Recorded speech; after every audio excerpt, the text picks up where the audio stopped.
Hi everyone, my name is Julien Vehent. You just saw my face in the giant screen earlier. I'm from Mozilla. I actually didn't know I was going to be on the big screen, but that's kind of fancy.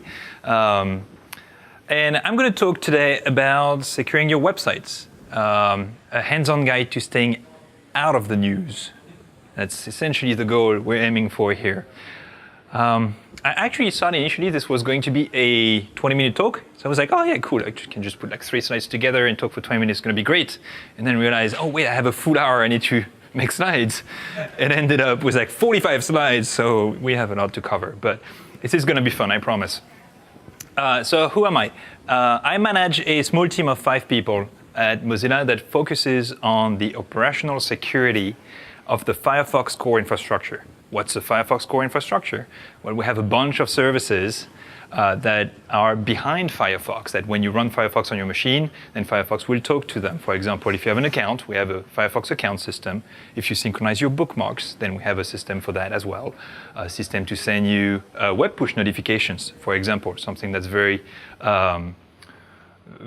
trendy nowadays in the web dev world, et cetera, et cetera. We have a couple dozen websites, and we also have a whole CI infrastructure to transform the code that our developers write into an actual Firefox binary that you run on your machine. And that runs across thousands of machines to test it across dozens and dozens of platforms, et cetera, et cetera. It's a pretty big environment. My job is to manage a team that keeps that secure. I'm a developer myself, back-end more than front-end, so don't quiz me too much on JavaScript type stuff, but if you want to know how to do crypto in the back-end or write some Go program, then I'm good with that. I also wrote a book that's called Securing DevOps, and that actually talks a lot about what we're going to cover today and how we secure things at Mozilla. So check it out if you want the 400 pages version of today's talk. It's interesting.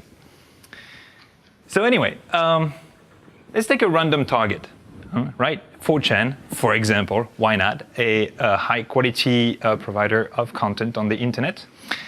And look at what this site, how resistant this site is to common security controls that we like to enforce on our sites. And it actually gets an F. Not to beat on 4chan, I love 4chan, it's a great site. This is actually pretty common.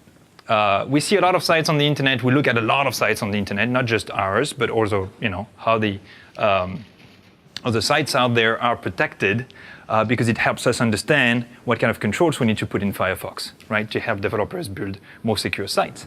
And this tool that we're looking at here is called the Mozilla Observatory. It's a platform that will go look at your website and look at various security controls, HTTP headers, look at your HTTPS configuration, even your SSH configuration if you want to, and it will grade it, and it will give you recommendations. And we started working on this project a couple of years ago. There are a few of us in the security teams that maintain this thing. You can go check it out, observatory.mozilla.org, and test your site with it. It's pretty popular. So 4chan gets an F. And the reason 4chan gets an F is essentially because it doesn't use the modern controls that we recommend developers to use today. One of them being content security policy, another being street transport security, et cetera, et cetera. And today I want to talk about these controls. I want to talk about how you can use them and leverage them on your websites to increase your security. So these things are complicated, right? This is a image I really like. If you are a web front-end developer, if you've worked with any sort of flavor of JavaScript lately, this will probably make you laugh. And on the security side, we look at a lot of websites, a lot of web applications, and they're not getting any simpler. Right? These things are complex, and even for really experienced developers, and I'm talking people who are really top-notch in the field, it's very easy to trip and to shoot yourself in the foot and to open your web application to a vulnerability you know everything about, and yet you didn't implement the control because there's just too much going on. So we obviously won't cover everything in web application security today. I'm going to pick a few areas that I think are important and a good place to get started. So if you're not an expert in security, don't worry, this is not an expert talk. This is actually targeted at folks who write websites. So we're going to talk about essentially 6 things here. The first one is content injection, because it's probably the most common type of issue we find on websites nowadays. We're going to talk about accepting user-generated content, so that if you want to write the next 4chan, you know how to do that. We're going to talk about cookie security. We're going to talk about authenticating users, which is pretty important.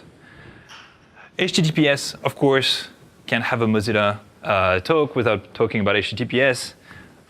And we're also going to talk about testing security and what kind of tools you can use to verify if your websites are secure or not.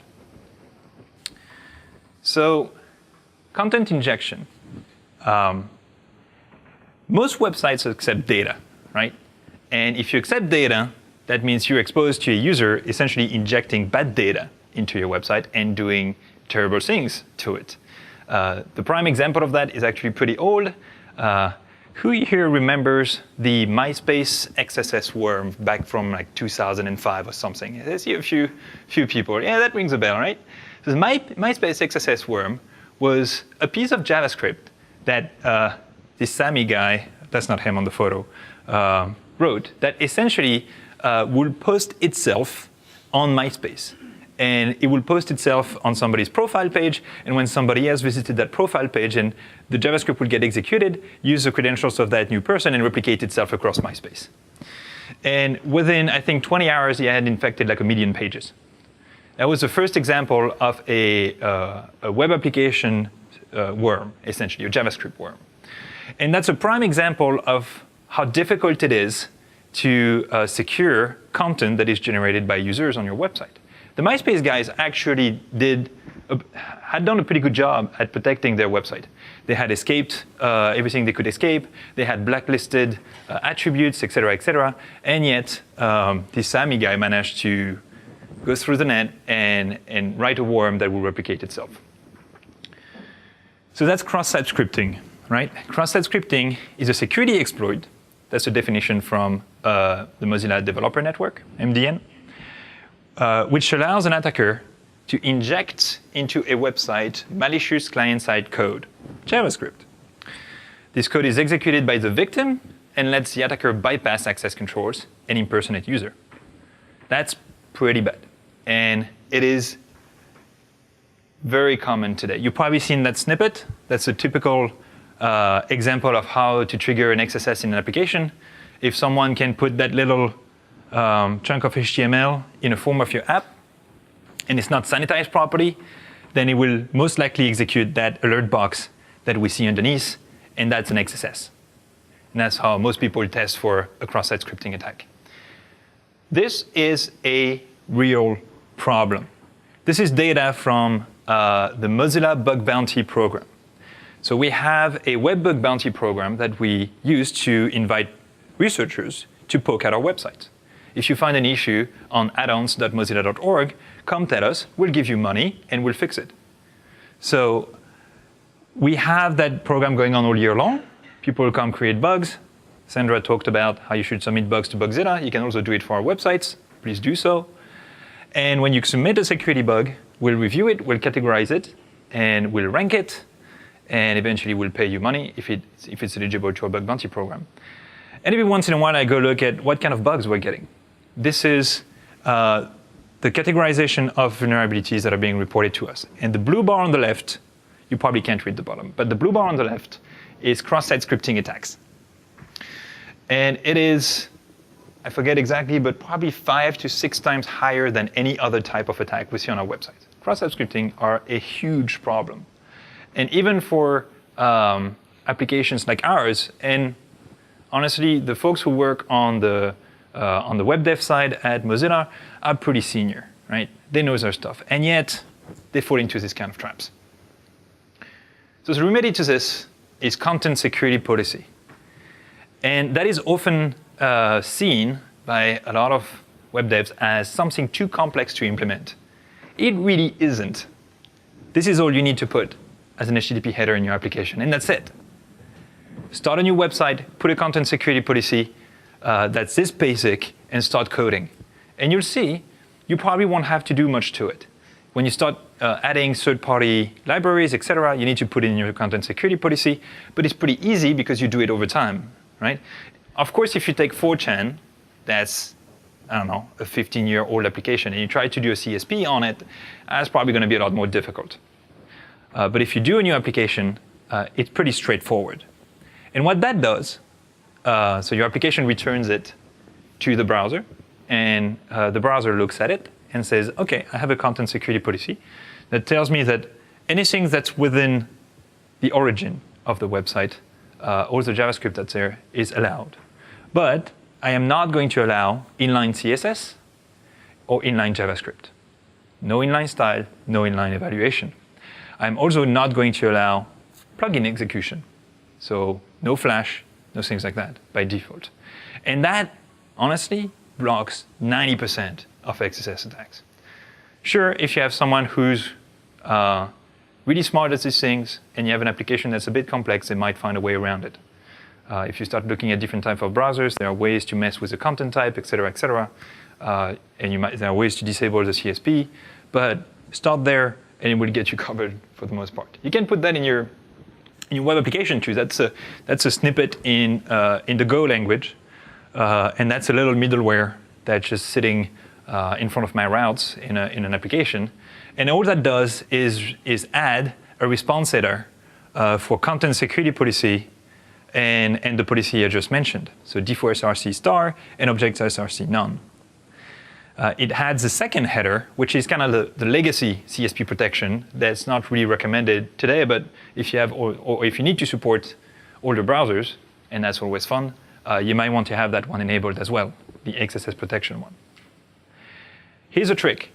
You need to return the CSP on every HTTP response. That includes your 400s and your 500s as well. And I've actually seen applications get popped because they didn't return the CSP on the 400, and that was used to access, user cookies or something like that. So you want to have it on everything, not just on the pages you think are important. So that protects you against one type of user-generated content, but there are many types of user-generated content. And if you're writing the next Yelp application, you might have this guy writing Yelp critics on your app, and you really, really want to sandbox that as much as possible. And what we've seen in a lot of modern websites is that accepting user-generated content and rendering it and displaying it securely in your application is very difficult. So if you're building a new project and essentially you're being asked to, for example, take HTML and JavaScript and CSS generated by users and display it and render it, just run away screaming. This is extremely difficult to do. The first thing you want to make sure of is that you never reflect it. You never reflect that user-generated content in your main origin. So your main origin might be, for example, mywebsite.com, right? And if you take user content, you don't want to display that user content on mywebsite.com.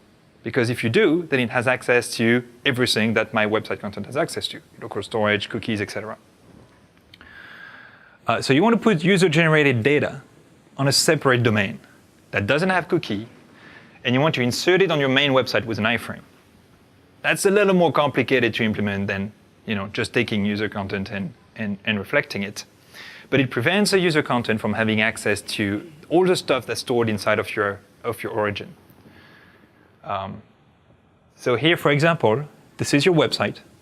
And everything on there, on the right side and the left side, is trusted stuff that you've written. You've written those little snippets that display images and maps and whatnot, and you know that code, it's safe, you've audited it, it's great. But the part in the middle is the part that the user will generate and control. And that is radioactive waste. So you want that part isolated.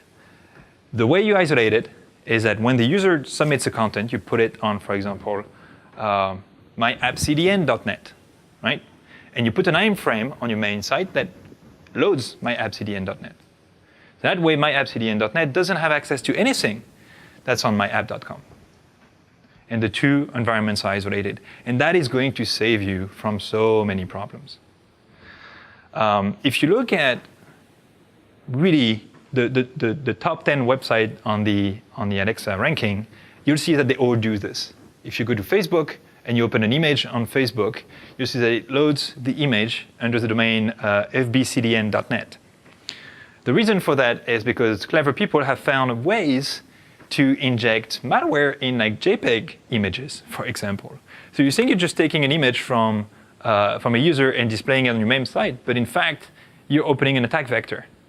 The safe way to do that is to put it on a separate domain, and that way you don't have to worry about it. Cookie security. That's an area where there have been a lot of work over the years. But it's easy to forget how to do these things. And it's actually pretty simple to do it right. It only takes, really 4 things to remember. The first one is don't let JavaScript read your session cookies. And you can do that by setting the HTTP only flag on your cookies.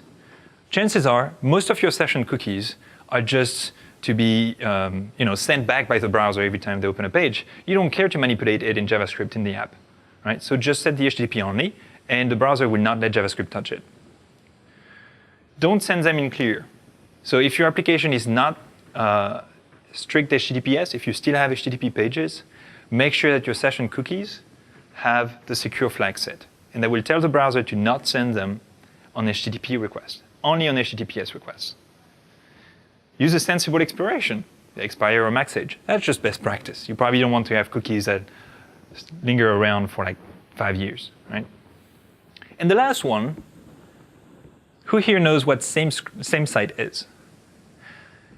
Excellent, nobody, which is great. Someone. All right, same site is a new feature that is being added to the major browsers. I think right now it might be nightly in Firefox. I think it's in Chrome, not sure which version, Opera as well. And what that does is it tells the browser that if a cookie has the same site strict attribute, that cookie must only be sent when the request is being generated from the same origin. What does that mean? Well, this is a cross-site request forgery attack. The cross-site request forgery attack is, for example, you're visiting badsite.net. You don't know it's a bad site. You're just visiting it. And badsite.net has some HTML in there that tells you to go fetch an image, for example, from Facebook. And your browser is like, OK, fine, you want me to fetch an image from Facebook? I'm going to fetch the image from Facebook. And as you do that, of course, the browser is going to say, hey, I have a bunch of cookies to send along that request because I have a bunch of cookies that are linked to Facebook. So it sends that request to Facebook and all the cookies with it, including your session cookies. So essentially, it's sending an authenticated request. You haven't really explicitly asked the browser to send that request to Facebook. Badsite.net did that by putting an element in their page that forced you to send content to Facebook. That is a cross-site request forgery attack. A third-party site is forcing you to send a request to a site where you're authenticated and potentially can use that to do bad stuff. Maybe what the browser thinks is a request to an image is in fact a request to an API endpoint that's going to purge your account entirely, or do a bank transfer to some other site, something like that, something bad. And that's a pretty bad problem. And if you've written, pretty complex web application, at some point you've probably implemented what we call a CSRF token, which is essentially a way to say on Facebook, well, only accept requests if they have this token, which means you were on the site and you are the one who generated the request, and I trust you to process that next request. Great, but that's pretty complicated. CSRF tokens are not really elegant and often complex to implement, badly implemented, annoying to maintain. There's a new mechanism here that you want to keep an eye out for, is same site. When you set a cookie, so for example, Facebook here is going to set their session cookie with the same site attribute. It tells the browser to only send that cookie if the request was generated from Facebook. So if badsite.net asks you to send something to Facebook, the browser will say, sure, I'm going to send that request to Facebook, but I'm not going to send that cookie with it, because it's not the request coming from Facebook. Did I melt all your brains? We're good? Excellent. There is more to read on that on the Mozilla Developer Network wiki page. I encourage you to look at it. It's still pretty new, but it's a lot simpler to understand that than to understand how to do CSRF tokens properly. So you should probably look into that. All right, authenticating users. Don't store user passwords, please. I mean, it keeps me in my job, which is great, but I can't remember how many times I've had to do incident response because the password database leaked. Not so much recently, but in the past, so many times. And passwords are a pain in the butt. You have to hash them properly, you have to keep the source around, you have to allow users to change them, et cetera, et cetera. Maybe you have to do some password complexity stuff. And eventually, if you do it wrong, you're going to end up on this website. So haveibeenpwned.com. That site is maintained by a guy called Troy Hunt, who regularly looks in the news for sites that have been hacked and tries to download the leaked databases, puts all of that into the service. You can put your email address in it, and it will tell you how many times your password has leaked. It's pretty terrifying. And yeah, I mean, he has something like 4 billion pwned accounts in there, which is ridiculous. So you don't want your site to end up in that list. Because that means you've essentially been hacked, which is bad, but you also were storing passwords, and those leaked as well. So nowadays, the right way to authenticate users is to rely on a third party. Unless you have some very specific needs, you should really just ask Facebook, Google, whatever, Yahoo, GitHub, or whatever identity provider you want, maybe all of them, to authenticate users for you. And that's OAuth, that's the OpenID Connect protocol. There are tons of libraries to do this in all languages. That saves you a lot of trouble. Essentially, you don't have to manage passwords in your database anymore. You just trust a third party to authenticate the user for you. Most of these providers will actually support two-factor authentication. If you've tried implementing two-factor authentication in your own website, it's really hard to do. Users will lose their second-factor devices. You need to have protocols to allow them to reset their devices, et cetera, et cetera. It's really hard to do. So you want to let people who have the money to implement these things correctly do it for you. Most of these providers will also do fraud detection. Every time you try to open your Facebook account from some other country, Facebook will ask you to verify that it's you by looking at photos of your friends or things like that. That is because Facebook is looking at your connection saying, that's not usually where that user is coming from. Maybe something's fishy going on here. So they ask you to do extra verification steps. Google will do the same thing. Google will actually send you an email every time you log into your account to warn you, hey, is it you? Or is it a fraudulent activity? So that is also very hard to implement yourself. So it's better if somebody else does it for you. And for your users, it's better too. They don't have to remember to have a different password on every site. Like that's what we've been recommending lately. Like people should have a 20-character password with 3 classes of characters and different on every site on the planet. I'm like, what? I can't even do that. And I have a password manager. So what happens is, for sure, my dad has the same password across all of his sites. And if one of these sites actually gets popped, and I'm sure at least 5 of them have by now, then everybody has his password. That's terrible. So the solution to that is to stop managing password in our applications and to ask users to go through these trusted identity providers to authenticate. All right. Let's go back to code a bit. When we write applications nowadays, we actually only write a very, very small portion of these applications, maybe between 5, 10%. And the rest is dependencies. Who remember the left pad fiasco in the JavaScript? Yes. So the left pad fiasco essentially is that someone's NPM account got popped, and that left pad library was essentially compromised. Problem is, left pad is just a library. It's like 15 lines of code to align something, to pad something on the left side to align it to the right. It's the most basic piece of code you've ever written, and it was imported in a gazillions of other libraries. So by compromising that one little library, essentially, they got code into like all of the major frameworks, JavaScript frameworks, and everywhere in the Node.js ecosystem. It was pretty sad. But that's a reality of any sort of software development today, not just web development.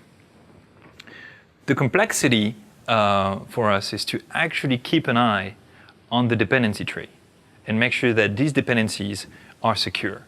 There are tools to do that today, and you should use these tools. If you're on Node.js, use something like Greenkeeper or Snake. I actually have a little bit of a list here.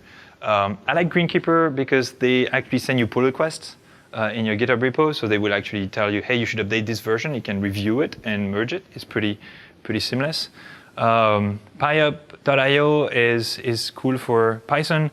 Snyk.io is an interesting service that does a few other languages. So these startups are popping up every week, essentially. A new one will come up next week for some other language or maybe replacing an existing one. So keep an eye out for those and make use of them.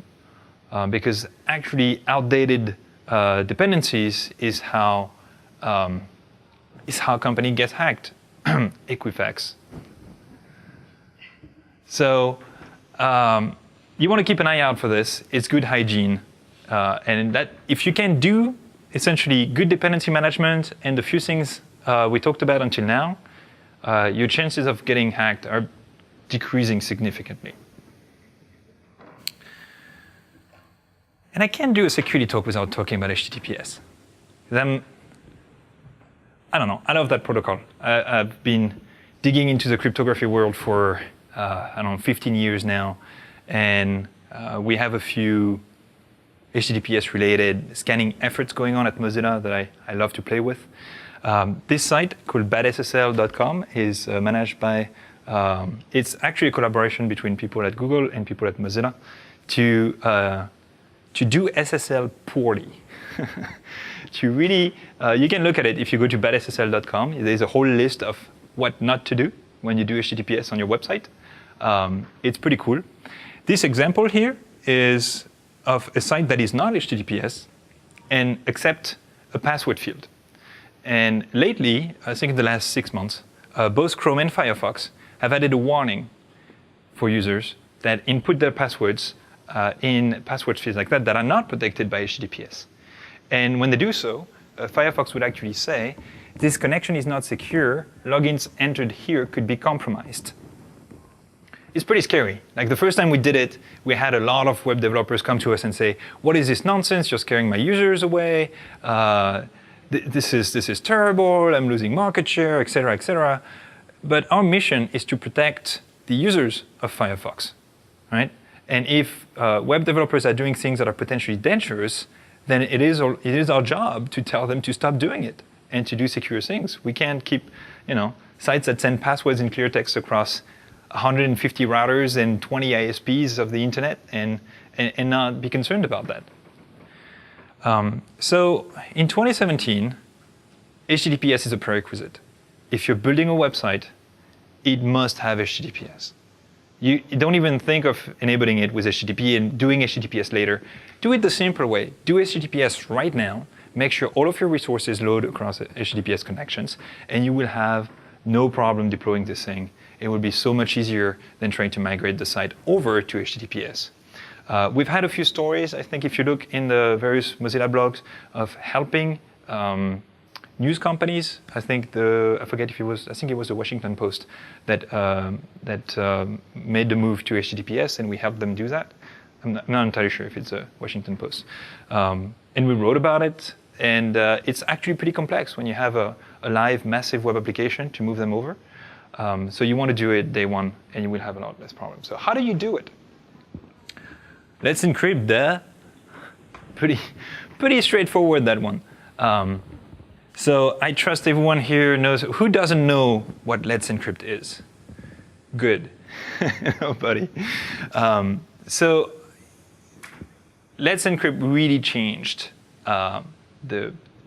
it changed the HTTPS world, essentially. We've had like a major increase in HTTPS sites since Let's Encrypt launched, I think 2 years ago. I think it must have been 2 years now. And it really worked. That's what people needed. It's a free certificate authority that's easy to integrate, easy to automate in their websites. Because if you've ever tried to buy a certificate from a certificate authority, it's pretty difficult to do so, right? If you're a big company, you probably have an account that's easier to use and some automation around it, that's fine. But if you're alone and you're trying to click through the website, it's not that easy. HTTPS with Let's Encrypt is so trivial. Today, it's essentially running a tool on your server that goes to Let's Encrypt, says, hey, I'd like a certificate for these domains.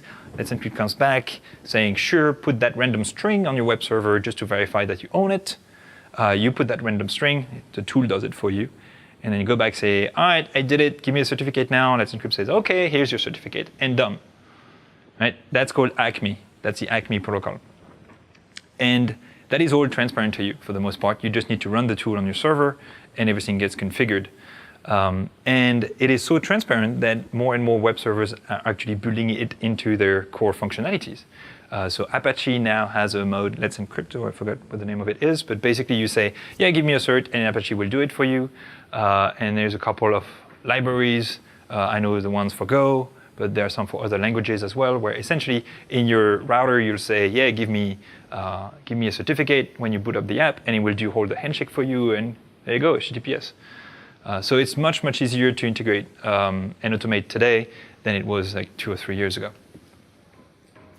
But that's just the first part of doing HTTPS. The other part of doing HTTPS is actually configuring your cipher suits. So when Firefox goes to talk to a web server that does HTTPS, there's a whole bunch of handshakes that happens there.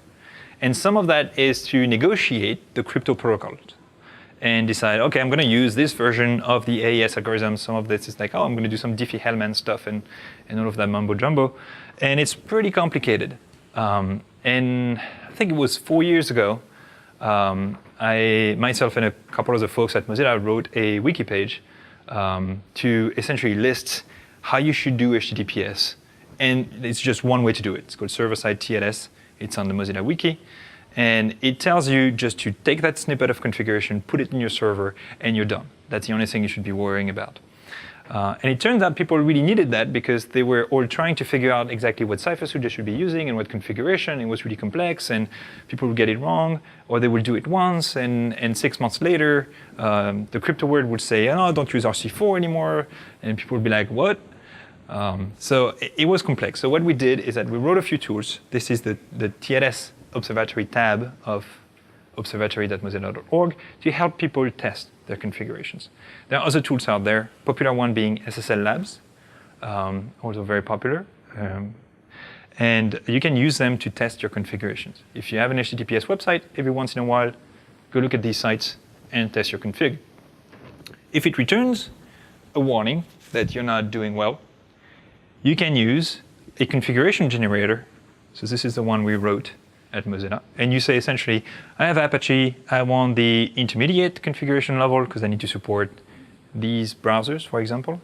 And this is my server version, my OpenSSL version, and it will give you a snippet at the bottom. You can just copy and paste in Apache. And that's all we really need to do. Ideally, if you're only interested in making websites, you don't even manage Apache anymore, right? We're going to talk about that a little bit. But if you use a provider like Cloudflare, for example, or Heroku, chances are they will do HTTPS for you, and they will actually configuring for you, and they are responsible for doing it right, and they do. So that's even easier than having to manage your own web server. All right. That's all well and good. And we've probably done all of the right things to secure our website. But websites are complex, right?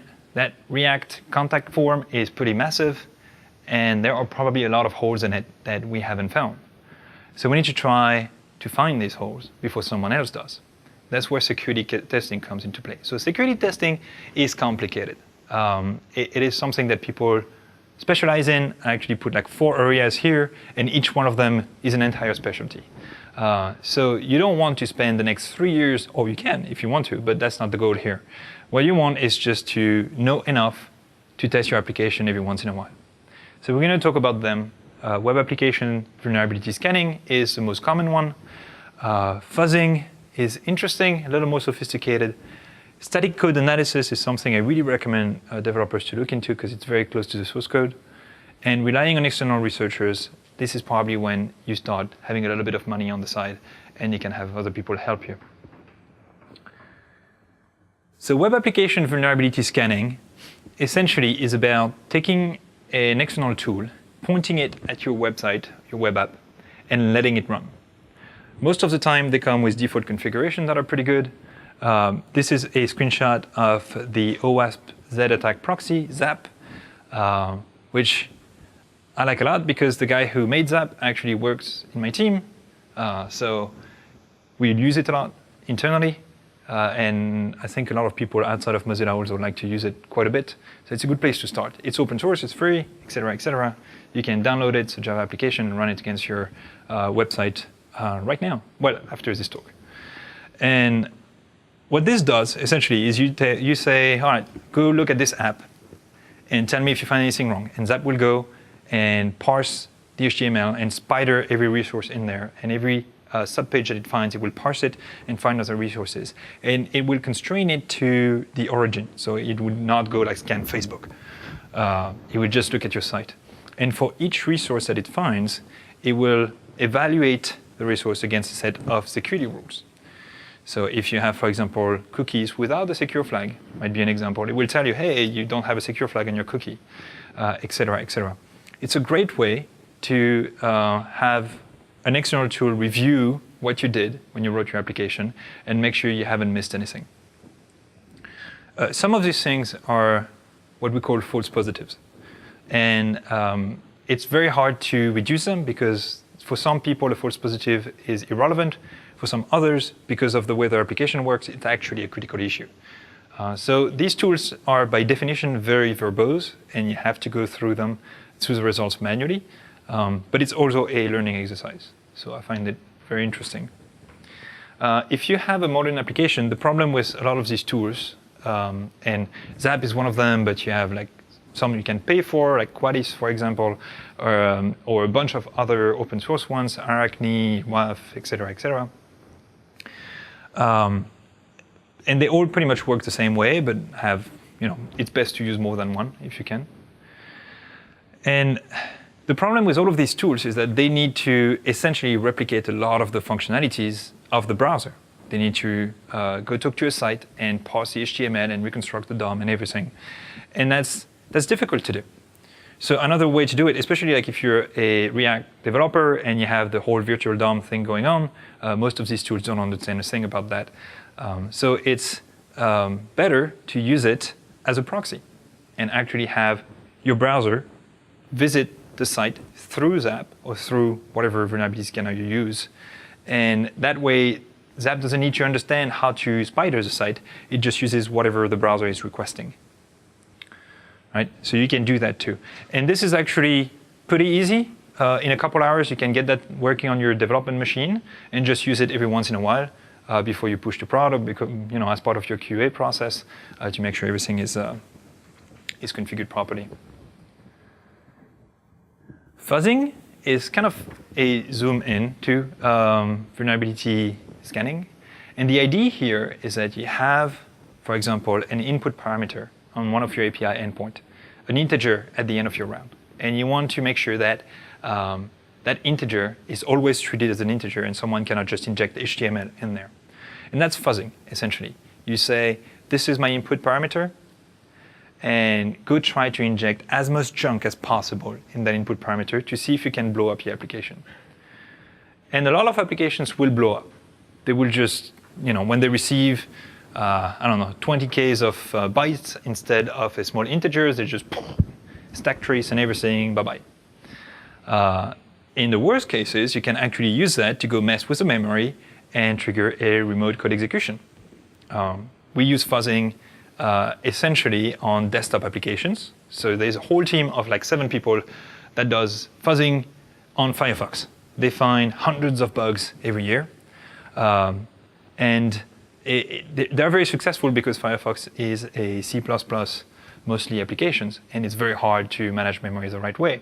And it's such a complex beast that it's easy for a developer to, I don't know, for example, misuse a variable and end up opening up an attack vector. And the fuzzing team goes in and injects all sorts of junk into all of these interfaces and blows up Firefox. And when they find an issue, they go to the dev and say, all right, we need to put a fix there or a little guard here or something like that. You can do the same in your web application. Most of the time, if you use a stable web framework, you're OK. You don't really need to do fuzzing. But if you're starting to do things on your own, you probably want to poke at that at some point. All right, the one I really like for web devs to invest some time in is static code analysis. And that's essentially using a tool to go look at your source code and find issues in it. So for example, here, Bandit is a static code analyzer for Python applications. And it found an issue here in one of our projects called Kinto. This is actually a false positive, but it illustrates the point quite well. And it found a high-risk, high-severity issue. It's pretty confident it's an actual issue because the input method actually does not sanitize the input. So if someone passes actual Python in there, then it will get executed as Python code, which is pretty bad. I think you use for the username, and someone puts a whole chunk of Python in there, and there you go, you have a remote code execution on your app, right? For various reasons, including the fact that we actually use Python 3 on Kinto and not Python 2, and that issue only exists in Python 2, we're not exposed to this. But a static code analyzer will go look at your source code and say, hey, you probably shot yourself in the foot here. You probably need to add a guard.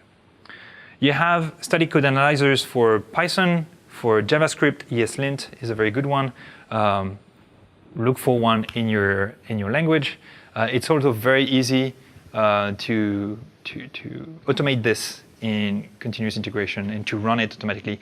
The same way you would run like a code linter or some, for example, a formatting tool in your CI, you can run static code analysis. And so that's really how you should approach these things. If your development workflow essentially is put something on GitHub and have a CI tool, run a whole bunch of tests before you merge that pull request, then you should put your tests in there as well. And a bunch of these tests, they can go directly in your CI environment. So what we did at Mozilla is we took Zap, and it's a big Java application, so we put it in a Docker container. And we put that Docker container in a bunch of our CI, and every time a new pull request arrives, then we run Zap against the version of the code that isn't even merged yet. You can do that with static code analysis. You can do that. Well, fuzzing is a bit more difficult, but you can actually, if you can constrain your tools to look at specific things, then it's a good fit to put in CI. And what is interesting here is essentially you're reviewing your code for security issues before it's merged in the production branch, before it goes live, right? So you're actually avoiding the entire someone found a bug and we need to do an emergency release on a Sunday morning, but I'm on my laptop on a shitty connection because I'm, I don't know, kayaking in Florida, something like that, then that's true story. These tools will help you prevent that. So test early in your CI pipeline. So if you use Circle CI, Travis CI, whatever, this is how you would do it essentially in your test section. Say you have a Docker container of the CuteFox application, and you run that in your CI. And then you use your scanner to go poke at that application that's running locally. All of that is happening inside the virtual machine of the CI tool, and it's running every time someone submits a patch. The kind of results you want there, you want to avoid false positives. So you want to reduce that to very, very kind of unit tests kind of way. Right? You don't want to have a whole bunch of false positives that you have to sort through every time you submit a patch. So what we did is we picked a few very specific tests. For example, we want to have content security policy on all of our applications. So we put a test for that. And if the test fails, we know that TSP is not enabled, so we don't want to merge that patch. The good thing about this is applications will slowly degrade over time. The perfect CSP you put at some point 2 years ago is probably gone by now. And by having automated testing, you guarantee that these regressions don't get into your app, that you keep it at the same security level. And that's pretty important because you can't keep an eye on everything. So you want to invest time doing security once and then make sure it stays there over time. You don't want to redo that every 3 weeks.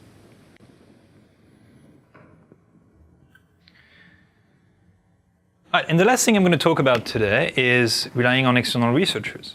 So I mentioned that we have a web bug bounty program.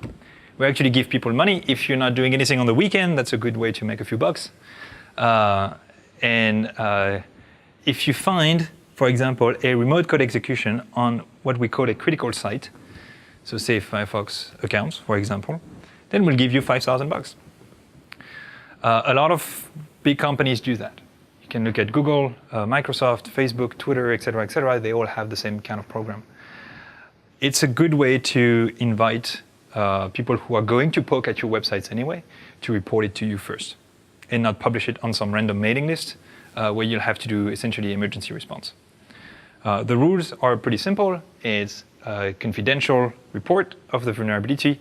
You fix it, they get paid, and then you open up, or you don't if you want to stay confidential, but we usually, at Mozilla at least, we make all of that public. So 3 weeks, 4 weeks after it's been reported and we fix it, we open up the bug and everybody can look at it.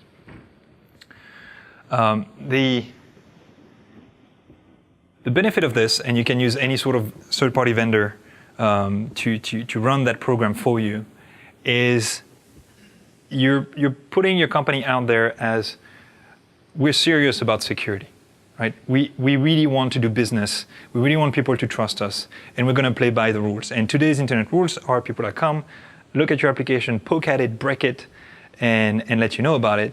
And you can either take the knee-jerk reaction approach of like, oh my God, we're going to send the lawyers at you, or you can play it properly and actually work with these people who are really, really smart, and they just want a few $1,000 to fix your app and actually make everything more secure. So I really encourage you to look into that. Probably not something to do if this is your weekend project, because it's a bit expensive, but if you have a successful business, you should do that. And if you really have money, which is always a good thing, you should spend it. And a great way to spend it is to go ask a third party, a security specialist, to destroy your website. And you literally ask them, just blow up the whole thing if you can. Probably not the production environment. Give them the staging environment, it's best. And we do that regularly. We did that with Firefox accounts last year. We did it with addons.mozilla.org this year, Firefox screenshots, new feature as well, where we go ask vendors to take the source code, take the stack, take the infrastructure, and find issues in it. And the real benefit of this is, well, first of all, it's really high-class security data that you get out of this. It also trains your team. And when we do these exercises, the security team drives it, but the dev team and the ops team are both heavily involved with it. And it's a training exercise for everybody. It is traumatizing when you've written 10,000 lines of code to see that there's a major remote code execution in the middle of it. Right? Some people don't take it well. That's why you need to do these exercises regularly so people get used to them and actually get used to the actual process of finding and fixing security issues. If you can, make the reports public. It actually, again, increases the trust in your company. You can't always do it. Sometimes stuff that is in the report isn't really for public consumption. But if you can, make it public. How about securing your servers? I have another 42 slides. No, I'm kidding. The short answer is, do you really need to actually have servers? And it all depends on the size of the organization. But if you're a small shop, and by small I mean probably below 20 people, you really shouldn't be doing a whole lot of ops yourself. Just go get a trusted vendor. Go get Heroku, go get AWS, go get Google Cloud, whatever, DigitalOcean, all of these guys, and have them host the application for you. Benefit of that, they will do all of the server security for you. They will do all of the patching, the update, the whatever. And you just give them a packaged version of your application, and they do all of that work for you. My recommendation, if you're a small shop, don't try to do ops. If you're a big shop, then let's talk, sure. But you probably shouldn't worry about it. And even for us at our scale, sometimes we just tell people, go put your app in Heroku. Because we have something like 2,000 websites, and I don't want to secure every single one of them. All right, so if you want to learn more about these things, we have wikis. We have, I mentioned the book, but go check out the wiki if you want. There's a lot of resources out there. Mozilla Developer Network is a great place to start. Contribute to it, ask questions. We have an RSC security channel, good place to ask questions too. So reach out, don't hesitate. And again, stay out of the news. Don't be Equifax. Secure your websites. Thank you.